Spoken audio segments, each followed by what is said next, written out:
तर मित्रांनो, बद्रीनाथचं टेम्परेचर होतं 1 आणि याच टेम्परेचरमध्ये सकाळी 5 वाजता आम्ही पोहोचलो बद्रीनाथला. तर पोट्टे हो सर्वांना जय श्रीराम. मी कौस्तुभ स्वागत करतो तुमचं आपल्या ट्रॅव्हल सिरीजमध्ये. रात्री तुम्ही पाहिलं होतं आपण केदारनाथवरून खाली आलतो, हॉटेलमध्ये गेलो, जेवण वगैरे करून झोपलो. थंडी इतकी होती की मी अंगावर ब्लँकेट पा किती घेतले, 1 2 3 ब्लँकेट घेऊन घेतले आणि मस्त झोपलो. त्यानंतर सकाळी उठलो, पोह्याचा नाश्ता वगैरे केला, त्यानंतर चहा वगैरे घेतला आणि केदारनाथला टाटा करून आम्ही निघालो बद्रीनाथला जाण्यासाठी. तिथून पुढे भूक लागली होती रस्त्यात, तर एका हॉटेलवर आम्ही थांबलो. तिथं मस्त जेवणाची ऑर्डर वगैरे दिली, थोड्या वेळाने जेवण वगैरे आलं आणि मस्तपैकी आम्ही जेवण केलं पोट भरून.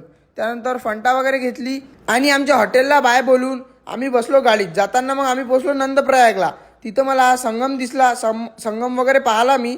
त्यानंतर आम्ही आमच्या डेस्टिनेशनवर पोचलो, म्हणजे डवलीगंगा हॉटेलले. इथं आमचा नाईटचा स्टे होता. रूममध्ये गेलो, रूम 1 नंबर होती, मस्तपैकी ओकेमध्ये.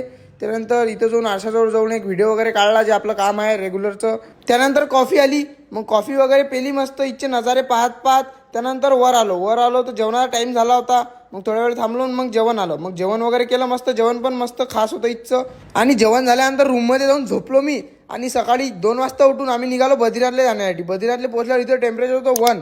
इथं आल्यानंतर काय झालं ते तुम्हाला मी उद्याच्या व्हिडिओत सांगतो. चला पोट्टे भेटू उद्या आपण. ब्लॉग आवडला असेल तर फॉलो करजा बाबा. जय श्रीराम.